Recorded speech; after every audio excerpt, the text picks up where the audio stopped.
A lo largo de nuestra vida nos la pasamos memorizando un montón de saberes, desde la educación básica hasta la universidad, o saberes fuera de la escuela en oficios o simplemente teniendo experiencias. Así es como sabemos matemáticas, español, física, historia, etc.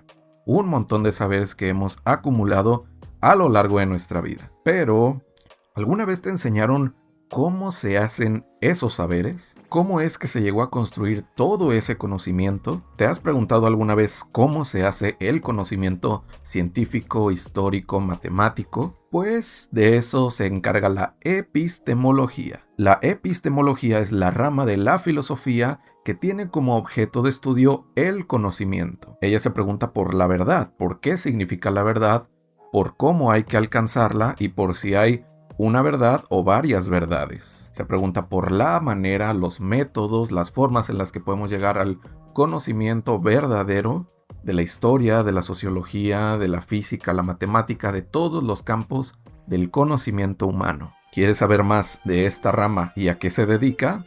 Pues vamos a filosofar.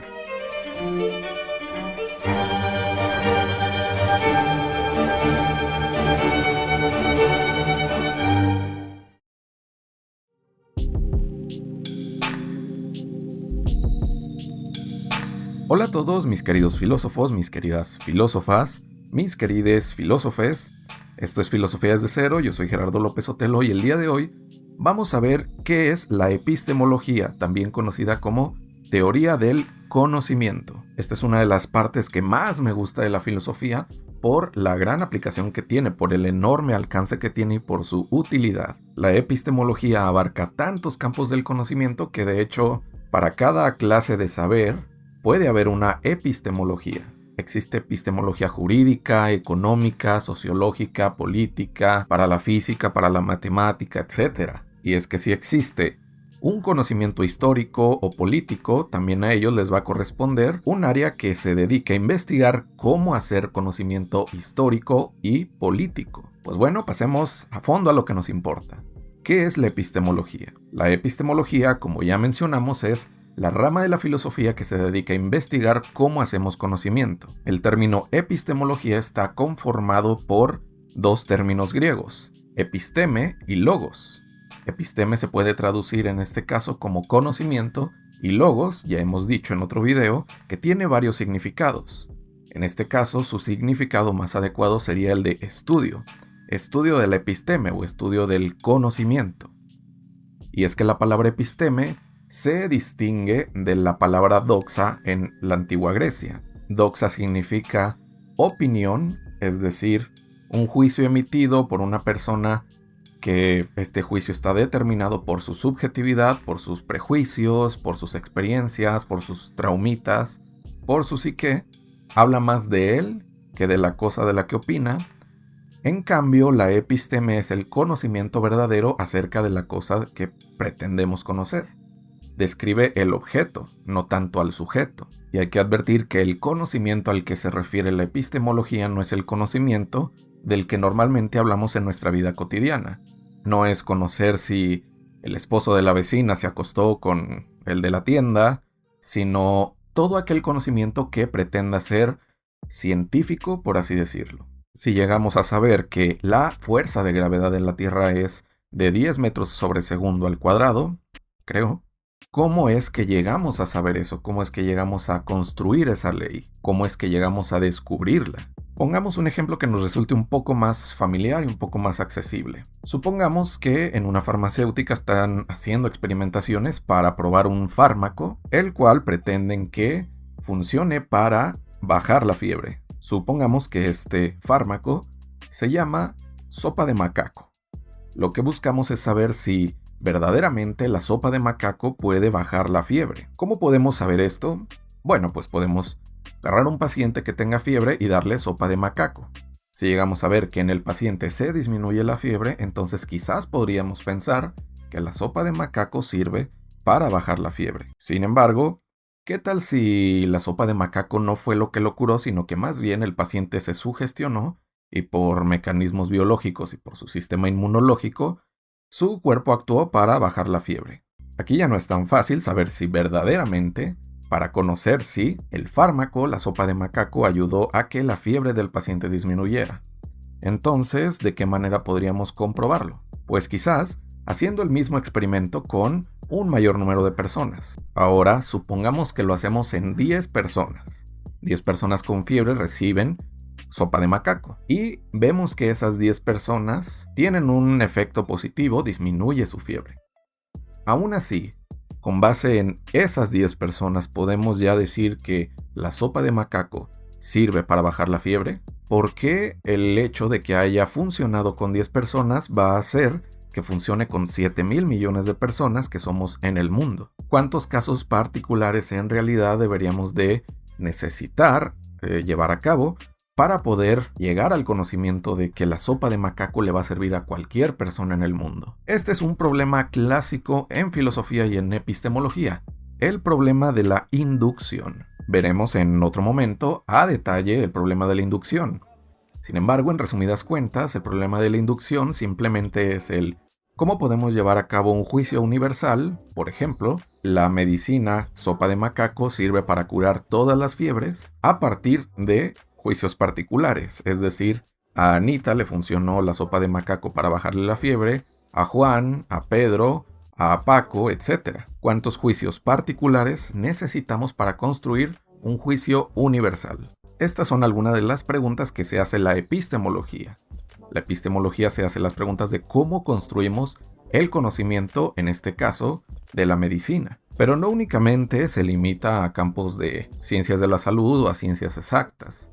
También, por ejemplo, existe la teoría del conocimiento en la historia. Y pongámonos a pensar un poco. ¿Cómo es que hacemos conocimiento histórico? Si pensamos de manera rápida acerca de el quehacer historiográfico, podemos afirmar que la historiografía se dedica a conocer eventos pasados de la humanidad. Sin embargo, ¿cómo podemos llegar a conocer dichos sucesos en caso de que no estuviéramos ahí? Quizás por medio de testimonios. ¿Cómo podemos fiarnos de estos testimonios? Nosotros sabemos que comúnmente pueden hacerse noticias falsas, incluso pueden haber creencias no a nivel individual sino a nivel social que resulten totalmente falsas. Hemos visto casos en los que una ciudad entera tiene rumores o incluso afirman tener el conocimiento, afirman haber sido testigos de la existencia de ovnis, la existencia del chupacabras, la existencia de Tlaxcala. Una manera de corroborar estos testimonios sería, pues, enfrentándolos a objetos físicos, a indicios que podamos recuperar de los escenarios que esos testimonios llegan a describir. Pero una vez teniendo todos estos indicios, todos estos testimonios, llegamos a hacer una interpretación histórica. Entonces, ¿estamos conociendo realmente el suceso que pretendemos conocer, o más bien estamos haciendo una interpretación del mismo que siempre va a tener sesgos de aquel que hace el juicio, la valoración, la investigación? ¿La historia al fin y al cabo logra describir el pasado o logra únicamente interpretarlo a través de los historiadores? Ahora pasemos a otra área, el derecho. Existe la epistemología jurídica. Como sabemos, el derecho se encarga a estudiar la norma jurídica. Ahora bien, ¿cómo conocemos la norma jurídica? En tiempos anteriores a la modernidad, se apelaba a un derecho divino, se trataba de conocer el derecho de Dios, para de ahí poder plasmar por escrito en nuestro mundo terrenal y mortal una clase de ley, una clase de derecho.